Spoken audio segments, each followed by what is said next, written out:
तरावया पार भवसिंधू नाशिवंत देह जाणार सकळ आयुष्य खातो काळ सावधान संत समागमे धरावे आवडी संत समागमे धरावी आवडी करावी तातडी परमार्थाची नाशिवंत देह जाणार सकळ आयुष्य खातो काळ सावधान तुका म्हणे यह लोकीच्या व्यवहारे तुका म्हणे यह लोकीच्या व्यवहारे नका डोळे दुरे भरून राहू नाशिवंत देह जाणार सकळ आयुष्य खातो काळ सावधान विठ्ठल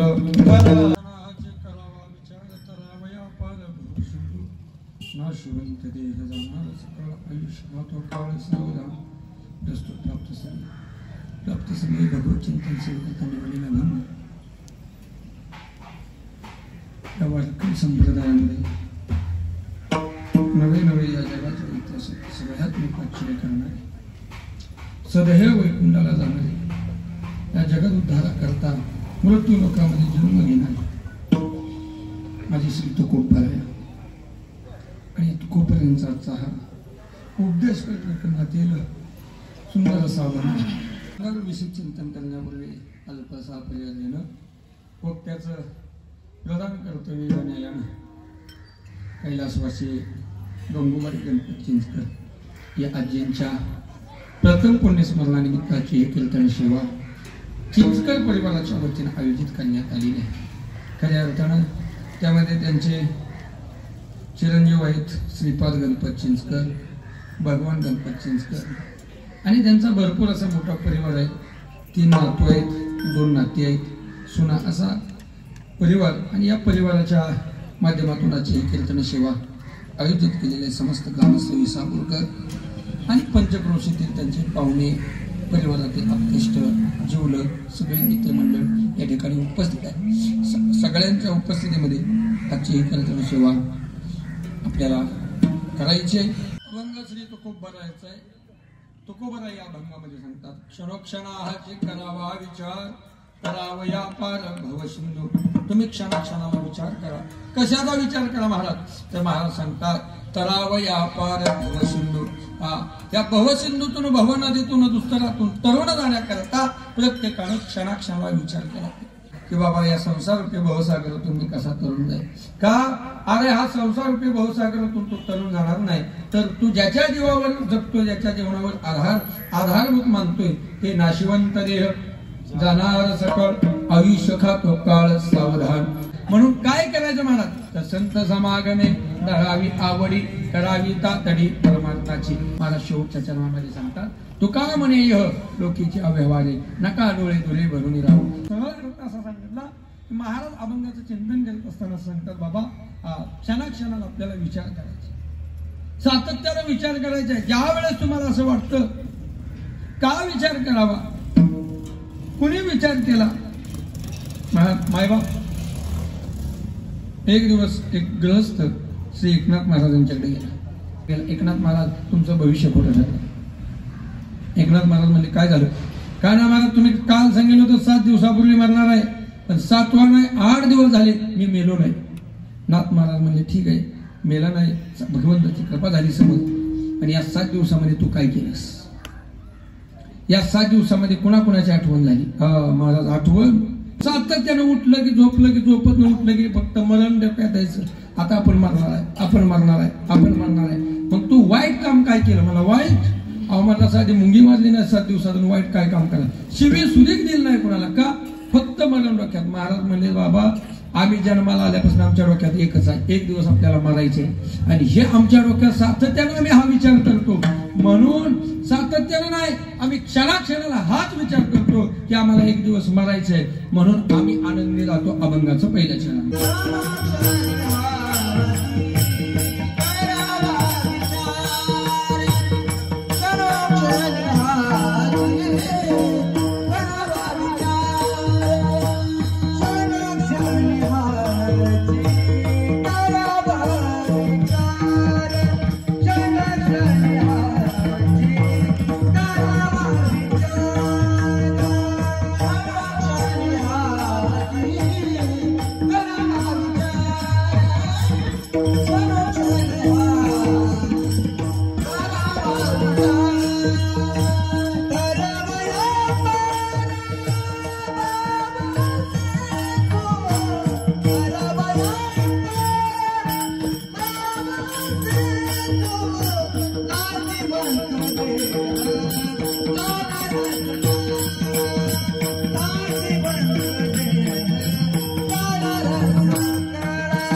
दिवशी डॉक्टर त्यांना सांगेल बाबा तुमच्या जीवनात थोडे दिवस शिल्लक राहिले बरं का.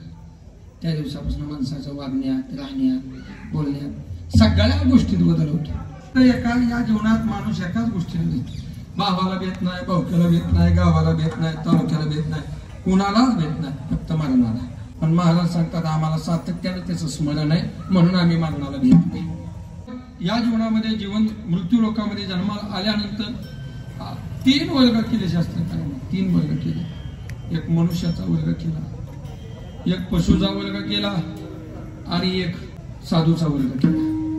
तर साधूचं कर्म करणं हे साधूचं जीवन. साधूनं ज्ञानपूर्व काळात कर्म करावं आणि ज्ञानपश्चात काळात कर्म करावं.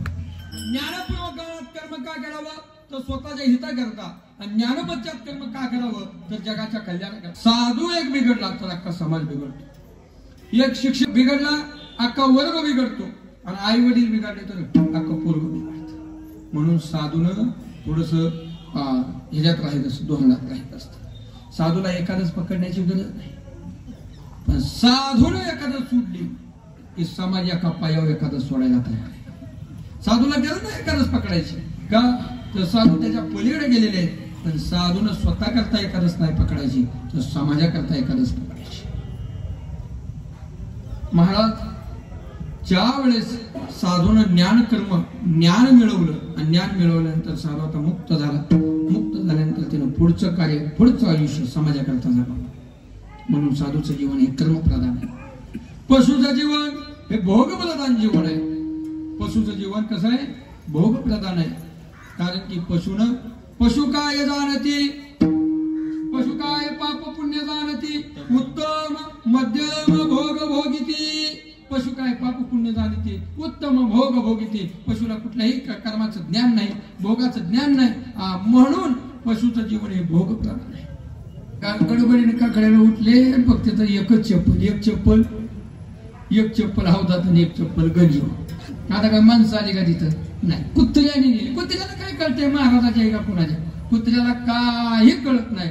कुत्र्याला कळत नाही, पुण्य कळत नाही. म्हणून पशु काय पाप पुण्य जाणे ती उत्तम मध्यम भोग भोगिती. त्यांचं भोगप्रधान जीवन आहे. आणि या जीवनामध्ये फक्त आणि फक्त जीवन विचारप्रधान जीवन हे मनुष्याला दिले. 5 विचाराचे प्रकार सांगितले. अनर्थक, सार्थक, निरर्थक, आर्धन, पक्षात. हे सगळे विचार जे आहेत ना काय गोष्टी घडून गेल्यानंतर निरर्थक विचार करतात.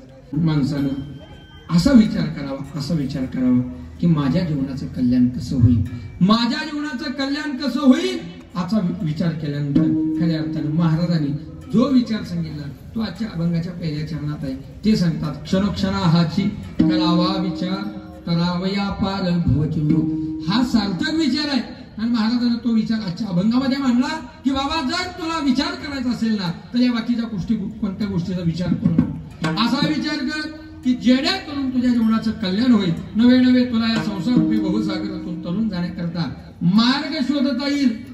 या संसार रूपी बहुसागरातून तरुण जाण्याकरता भरपूर जणांनी प्रयत्न केला पण तो प्रयत्न कुणालाही यशस्वी झाला नाही. पण आम्ही जो सांगतो ना मार्ग तो मार्ग आमचा ऐकत जा. महाराज म्हणतात बाबा आम्ही तुला सांगतोय की या संसारामध्ये सुख नाही, संसारामध्ये दुःख आहे. का संसारामध्ये दुःख आहे? महाराज सांगतात की बाबा तू चुकीच्या गोष्टी करू नये.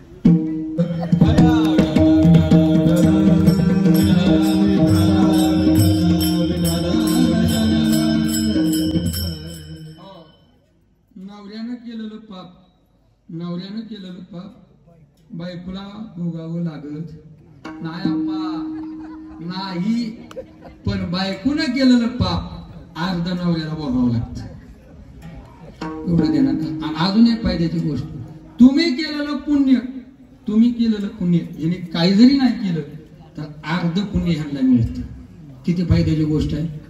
वाल्यानं नारद महर्षीचं पाय धरलं आणि नारद महर्षीचं पाय धरून नारद महर्षीला सांगितलं महाराज यातून मला सोडा.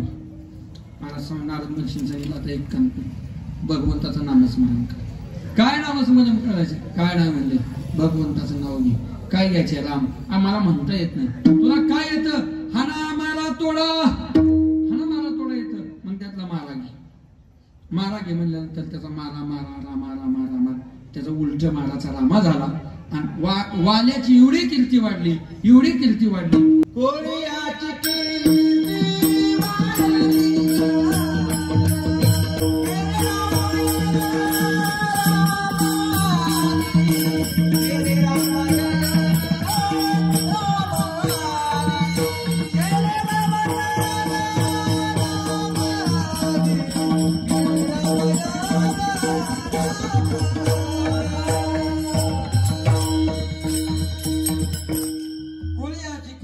वाढले गहन केले रामायण रामाने. मला त्यानं विचार केला जीवनामध्ये की काय करायला पाहिजे, आणि त्यानं विचार केल्यामुळं एवढी कीर्ती वाढली, एवढी कीर्ती वाढली. केले रामायण रामाने. महाराज या जगाच्या मालकाला, ब्रह्मांडाच्या चालकाला, प्रभू रामचंद्राला कोळ्यानं लिहिल्यासारखं, वाल्यानं लिहिल्यासारखं वागावं लागलं. अन्वय एक अणुस्वार सुद्धा त्याला म्हणायचं. त्यानं विचार केला त्याच्या जीवनात काय, आणि संगती पकडली साधूची. याचं परिवर्तन झालं की ज्यानं क्षणाक्षणाला विचार केला. विठ्ठल मायबा परमार्थामध्ये, प्रपंचामध्ये जगत असताना माणसानं परमार्थाचाही विचार करावा लागतो, संसाराचाही विचार करावा लागतो. जर विचार नाही केला तर दुःख बदलात पडतात. प्रपंचामध्ये विचार नाही केला तर दुःख बदलात पडतात. परमार्थामध्ये विचार नाही केला तर दुःख बदलात पडतात. का दुःख बदलात पडतात? जर सातत्याने तुम्ही विचार करा. काय विचार करायचे की मला हा संसाररूपी भवसागर तरुण जायचं, मला या संसाररूपी भवसागरातून तरुण जायचं. तरुण जाण्याकरता विचार केला पाहिजे. साधू संत एका साधूचं प्रवचन गावात चालू, आणि प्रवचन चालू असल्यामुळं साधू सांगायचे, बाबा संसारात काय नाही, संसारात काय नाही, संसार करू नका, करू नका नाही, पण संसारात राहून कसं राहा, जसा मासा पाण्यात राहतो तशा पद्धतीने, जसं कमळ पाण्यामध्ये राहतं. महाराज कमळ पाण्यात असते आणि कमळाचा पाण्याचा स्पर्श होत नाही, तशा पद्धतीनं माणसं संसारी असूनही नसावे. हा महाराज सांगतात संसारी असावं पण नसल्यासारखं असावं, असूनही नसावे. महाराज विचार करा की तुकोबाऱ्यांचा संसार, संसाराच्या नावे घालून या शून्य वाढता हा पुण्य धर्म केला. तुकोबाऱ्यांचा संसार असा होता. त्यांनी संसाराची राख रंगोळी केली परमार्थ करता. राहून तुकोबारांनी संसार केला नाही, पण तशा पद्धतीनं खऱ्या अर्थानं श्री तुकोबारांच्या जीवनाचा विचार केला तर तुकोबारांचा परमार्थ आणि तुकोबारांचा संसार यामध्ये फार मोठं अंतर आहे. तुकोबारांचा परमार्थ पाहायला गेला तर पाठीमागे मी सांगितलं की तुकोबारांची परमार्थाची उंची मोजायची झाली ना तर खऱ्या अर्थानं आपल्या तुकोबारांच्या परमार्थातली उंची म्हणजे तुकोबारांचा परमार्थ हिमालयाचं उंच उंच डोकाचं शिखर, आणि आपला परमार्थ म्हणजे लोणावळ्याचा घाट. एवढं मोठं अंतर तुकोबाराच्या आणि तुमच्या आमच्या परमार्थात आहे. भगवंताच्या आचारसहित अशी म्या बोलिविल्या वेद बोले, म्या चालविल्या सूर्य चाले, या जगाते चालित. अहो त्याची आचारसहित आहे की त्याच्या सत्तेशिवाय झाडाचं पान हलत नाही. त्यानं जे नियम घालून दिलेले आहेत, त्यानं सांगितलेल्या या मृत्यू लोकांमध्ये जन्माला आल्यानंतर कोणत्याही लोकांना गर्व झाला तर भगवंताला चालत नाही. महाराज सांगतात तेव्हा एवढा जरी गर्व झाला तर तो मेरू समान भार त्याच्या डोक्यावर होतो. म्हणून भगवंताला परमार्थामध्ये आपल्या पंचामध्ये अहंकार गर्व चालत नाही. जगाच्या कल्याणात संतांच्या विभूती देह कष्टविती परोपकारा. जगद्गुरु तुकोबाला म्हणतात की निंदक तो करो, निंदकाचे घर असावे. अजून त्याच्या पुढे जाऊन निंदकाचे घर असावे शेजारी, आणि त्यामध्ये खिडकी असावी. कशा करता? याच्या करता खिडकी असावी की जेणेकरून तो काय म्हणतोय ते आमच्या कानावर यावं आणि आम्ही सुधारावं. सातत्यानं तुमच्याविषयी चर्चा होत असेल ना तर समजून चला तुमचा मार्ग व्यवस्थित आहे. जर तुमच्याविषयी चर्चाच होत नसेल, मार्ग बदला, मार्ग चुकीचा आहे. गावची लोक गोपली, आता माझं भीक कोण, आता मला हे कोण भीक घालणार असं तुकोबा नाही म्हणतात. विठ्ठल महाराजांनी विचार तोच केलाच नाही कधी की लोक काय म्हणतील, लोक काय बोलतील. महाराज ज्ञानोबा तुकोबा सांगतात की जोपर्यंत तुमच्याकडे पैसा अडकाय तोपर्यंत लोक तुम्हाला तुमचं आमचं म्हणतील. ज्या दिवशी तुमच्या जीवनातला पैसा गेला, ज्या दिवशी तुमच्यातली सत्ता गेली, ज्या दिवशी तुमच्यातला मान गेला, त्या दिवशी लोक तुम्हाला विचारून डोंबकून सुद्धा बघणार नाही तुमच्याकडे. का बघणार नाही तर महाराज सांगतात बाबा ज्या दिवशी तू सातत्याने प्रयत्न कर, कधीतरी प्रयत्न विचार करून बघ.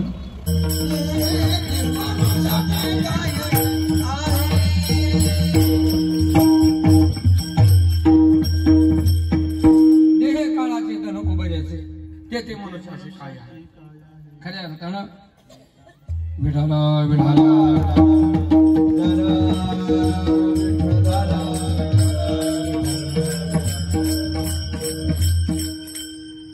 महाराज या सगळं जरी खोट असतं सगळं जाणार आहे, सगळं जाणार नाही, सगळ्या गोष्टी जाणार आहे. महाराज सांगतात तुम्ही ज्याच्या जीवावर जगताय तेही जाणार आहे अभंगात. दुसरा जगा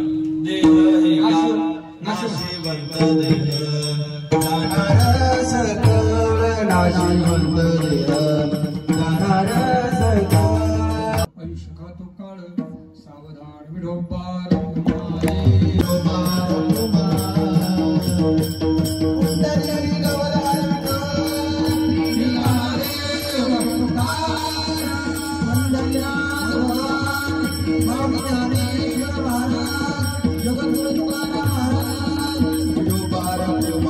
नाशिवंत देय जाणार सकाळ आयुष्य गातो काळ सावधान क्षणक्षणाची करावा विचार करावया पार भवशिन्नो यथामती यथाशक्ती. श्री तुकोबारायच्या अभंगाचं तिसऱ्या जन्मामध्ये श्री महाराज सांगतात संत समागमे धरावी आवडी करावी तातडी परमार्थाची. व्यवहारामध्ये एखादी गोष्ट उशिरा झाली तरी चालेल, पण परमार्थात एखादी गोष्ट उशिरा नाही लगेच तातडीनं करा. महाराज सांगतात माणसानं प्रयत्न केला पाहिजे की आपल्याला संसार भवसागरातून करू जायचं आहे.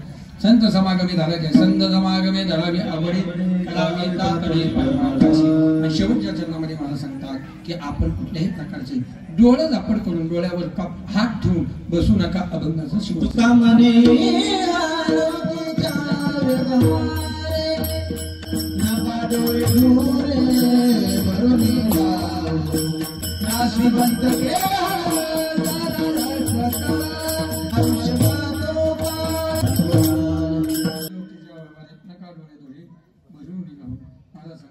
डोळ्यासमोर खडा दिसतोय तर त्या खड्यात उडी टाकू नका.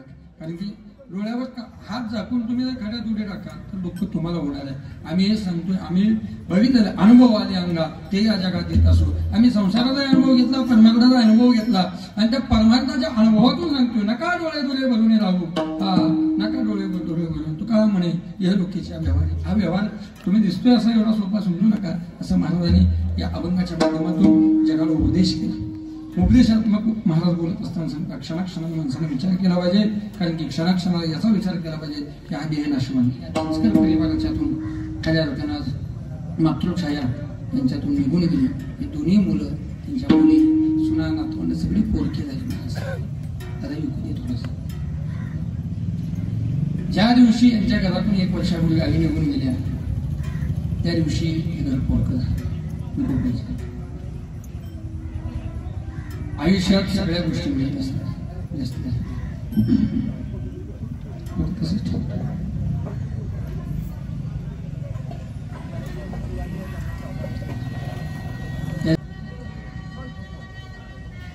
नाती जोडायला येते, नाती टिकवता येते. आणि सगळ्याकडे आता आईच नाही. लेकुराचे तेव्हा हे माऊलीचे चित्त आईशी कळवळ्याची जाती करी लाभा विना प्रीती. मायबाप सगळ्यात श्रेष्ठ नातं आईच आहे. किती मोठा पोरगा झाला लेकरू झालं तर आईला ते लहान असते. आई त्याला सांगत असते बाळा एक दिवस तरी तू आमच्या जवळ ये. कधी कथा ऐकली असेल, ज्वलंत कथा ऐकली. आनंद आश्रमाचे जगद्गुरु झाले आणि जगद्गुरु झाल्यानंतर महाराज गावातली मंडळी त्यांना भेटायला गेली. मोठा माणूस झाल्यानंतर सगळे लोक भेटायला येतात. त्यांना भेटायला गेले. महाराज तुम्ही जगाचे जगद्गुरु झाले नाही. आपल्या गावातल्या लोकांची इच्छा आहे तुम्ही एकदा गावात या. महाराज जगद्गुरूला सांगितलं संन्यासाचा नियम आहे जोपर्यंत आई वडील जिवंत आहेत तोपर्यंत त्या पंचक्रोशीतलं पाणी पिऊ शकतो. मी आणि माझे पण जायचे विसरले असे साधूचे लक्षण आहे, संन्यासाचे लक्षण आहे. मला तुमच्या आई जिवंत आहे, तुम्ही गावात येऊ शकता, गावातलं पाणी पिऊ शकता, गावात राहू शकता. का तुमची आई जिवंत आहे. किती मोठी ताकद आहे बघा आईची. संन्यासाला तोपर्यंतच परवानगी आहे जोपर्यंत आई जिवंत आहे. तोपर्यंत आई जिवंत आहे. आईला भेटणं होईल, गावालाही भेटणं होईल. चला महाराजांना गाडीत बसवलं. लोक गावाकडे घेऊन गावात भव्य अशी मिरवणूक काढली. मिरवणूक काढली महाराज. मिरवणूक गावात महाराजांच्या घराच्या पुढे आली. आई टक्का आली. अरे कशाची मिरवणूक आहे. एक जण सांगितलं आई तुमचं पोरग जगाचं जगद्गुरु झाले, आनंद आखाड्याचं जगद्गुरु झाले, त्याची मिरवणूक गावं नका. आईला बघितलं महाराजांनी रथातून उडी टाकली आणि आईचा चरण स्पर्श केला. आईचा चरण स्पर्श केला. आईने गालावरून हात फिरवला. बाळा, अरे रानात रानात जाणारे काटे वेचणारी कृपयाला जाणाऱ्याची एक पोटी जन्म घेतलास आणि तू आज कुठं पोहोचला असेल. आईच्या डोळ्यात पाणी आलं. बाळाच्या डोक्यावरून हात फिरवला. बाळाला मोठं केलं साईचं. परत मिरवणूक चालू झाली. संध्याकाळी मुक्काम आईच्या जवळ आली आणि आईच्या जवळ येऊन आईसोबत चर्चा केली. पण मोठ्या माणसाला गावात कोण थांबून देतो. गावातली सगळी मंडळी, परगावची मंडळी यायची, महाराजाला घेऊन जायची, गावात मिरवणूक काढायची, महाराज दर्शन करायची, परत गावात आणून सोडायची. आजूबाजूला सगळी लोक यायची, या गावातली लोक यायची, त्या गावातली लोक यायची, महाराजांना घेऊन जायची, महाराजांची मिरवणूक काढायची. आणि एक दिवशी प्रसंग असाला, महाराजांना नेलं पण 2 दिवस महाराज मागायला आले नाहीत आणि त्याच दिवशी आई मिळून आई गेल्या. सगळ्यांची शोधाशोध चालू झाले आणि आपल्या आईच्या अंतविधी करता महाराज थांबले. आता आईला तसं नेता येणार नाही. महाराजांचा शोध घ्या. त्या गावात गेले महाराज नाहीत, त्या गावात गेले महाराज नाहीत, त्या गावात गेले महाराज नाहीत, सगळीकडे शोधाशोध चालू केली पण महाराज संपले. गावातले शाने सुरती माणसं म्हणाले, अरे किती दिवस महाराज वाढत बघायचे. 3 दिवस झाला आईचं प्रेत ठेवले. अरे महाराज कधी येणार. लोक म्हणले, अरे साधू आहे, आपल्या आईच्या अंतविधी करतात आपला आणि आपण त्यांना सोडून जायचं. तसं नाही करता येत. गावातली शाने माणसं म्हणजे आणि मग असं तिसरा दिवस आहे. नासका पुसका शिवाय लागलाय, दुर्गंधी पसरायला लागली. आता ठेवता येणार. मग प्रेताची तयारी केली. उचलला आणि उचलून घेऊन निघाले. मशानभूमीत पोचवलं. मशानभूमीत पोचवलं. महाराज मशानभूमीत पोचवलं. अग्नी डाग देणार, चिता पेटवणार. चिता पेटवली. महाराजाची गाडी दारात आली. महाराजाच्या दारात गाडी आली आणि महाराज गाडीतून खाली उतरले. दारात गाडी उभा होता. महाराज, 3 दिवस पाखरासारखी माणसं तुमची वाट बघते. आई 3 दिवसापूर्वी वाढल्या आणि पाखरासारखी लोक तुमची वाट बघत होते. आता आईना मशानभूमीत गेले. महाराज पळत पळत पळत मशानभूमीकडे गेले आणि महाराज मशानभूमीत पोचणार एवढ्यात अग्नी डाग दिला. महाराज जवळ गेले. लोकांना अश्रू अनावर झाले. अरे ज्या आईच्या अंतविधी करता महात्मा गावात थांबला होता, त्या अंतविधी आईचं शेवटचं मुख पाहता आलं नाही. आता काय रे, आपल्या हातून किती मोठा आनंद घडला. अजून अर्धा तास थांबलो असतो तर महाराजांना आईचं मुख बघता आलं असतं. महाराज आईचं हृदय येण्यात महाराज गेले. तिथे स्पर्श केलं, दर्शन घेतलं, 5 प्रदक्षिणा मारल्या आणि 5व्या प्रदक्षिणाला हात जोडून विनंती केली, आई अगं भीष्माचार्यासारखा तुझा पोरगा असताना तो यमाला जरी सांगितलं असतं की माझा पोरगा युस्त घेऊ नको तर यमाची टाप नव्हती तुला हात मारायची. आणि तू मी असताना आणि एवढं बोलले आणि मला हात जोडला आणि हात जोडल्याबरोबर पेटत्या चितेतनं आईचा हात बाहेर आला आणि मुलाच्या अंगाला स्पर्श केला आणि आत हात गेला. त्याला म्हणतात आईची ताकद. मला आई म्हणजे जिवंतपणे आपल्या मुलाकरता काबाड कष्ट करते. आपल्या मुलांवर आशीर्वाद देण्याकरता किती मुलगा वाईट असू द्या, आईला किती मुलगा वाईट दिसत नाही. आईला थोडस जर मुलगा लांब गेला ना तर महाराज आईच्या डोळ्यात पाणी येतं. आईचं अंतःकरण आहे ना, आईचं हृदय एवढं कोवळ असतं ना, हो एवढं कोवळ असतं, एवढं कोवळ असतं. महाराज रात्रीच्या 2 वाजता गेला. तू 2 वाजता 2 वाजता त्या 3 वाजता त्या कधी कधी 4 वाजता त्या. पण 4 वाजेपर्यंत माझी आई पत्र्याकडे बघत बसलेली असते. का माझा पोरगा कीर्तनाला गेलाय, कसा येतोय, कुठनं येतोय, किती त्रास आहे त्याला हे तिला माहित असते. कुणाला आपल्याला सांगावं लागतो समाजाला आपल्याला त्रास किती, पण आईला कधी त्रास सांगावा लागत नाही. तिने चेहऱ्याकडे बघितलं तरी त्याला आपला त्रास कळतो. ती आई असते आणि आई या कुटुंबातून निघून गेली. खऱ्या अर्थाने हे कुटुंब पुरकं झालं. माऊली ज्ञानोबाराय तुकोबारांच्या चरणी प्रार्थना आहे, संत गुंडोजी बाबांच्या चरणी प्रार्थना आहे. यांना या दुःखातून बाहेर काढण्याचं तुम्ही काम करा एवढीच तुमच्या चरणी प्रार्थना.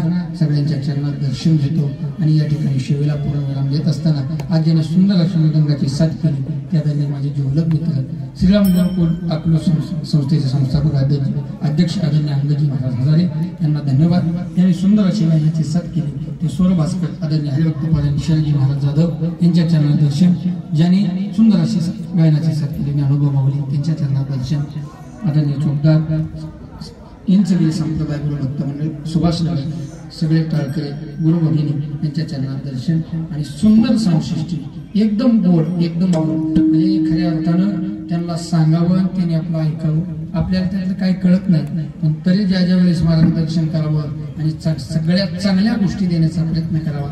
शैलजा संसृष्टी आणि म्हणलं विसरतो यांनाही कुठे पुण्य धन्यवाद. कालचाही धन्यवाद आजच म्हणतो. काल मी एवढी सुंदर सिस्टीम लागली होती, एवढी सुंदर सिस्टीम लागली होती. काल कीर्तन झाल्यानंतर मला वाटत होतं उद्या आपलं कीर्तन इसापुरात आहे. काल 35,000 गोवा, आज गोवा कसं माझं रांगायचं. मोठ्या कीर्तनकार झाल्यानंतर बारका कीर्तनकार टाकला की कीर्तन रंगत नाही, पण तुझ्या संसृष्टीमुळे एवढी गुढी आली, एवढी गुढी आली. एवढं मोठं कार्य व्हावं तुझ्या हातातून की या परिसरामध्ये तुझ्या सिस्टीम सारखी सिस्टीम नसावी. एवढी सिस्टीम वाजावी, एवढी सिस्टीम वाजावी. चांगल्या चांगल्या कीर्तनकाराला तो साथ करावी एवढी संत गुंडोजी बाबांच्या चरणी प्रार्थना करतो आणि याच्यामध्ये करिअर कर एवढा तुला शुभेच्छा देतो. आणि या ठिकाणी सगळ्या आयोजक संयोजक त्यांच्या परिवाराला धन्यवाद आणि या ठिकाणी शिवेला पूर्ण विठ्ठल जय जय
जगद्गुरु तुकाराम महाराज आरती ज्ञानराजा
जगद्गुरु तुकाराम महाराज की जय. Vasudev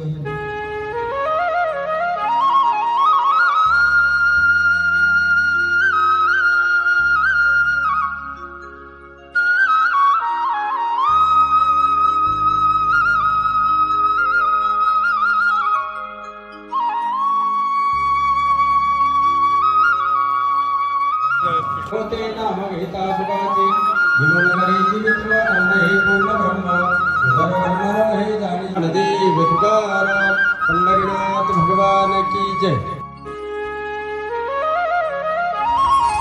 good morning Savistar. Like करा, शेअर करा, सबस्क्राईब करा आणि कॉमेंट करायलाही विसरू नका. Good morning सविस्तार.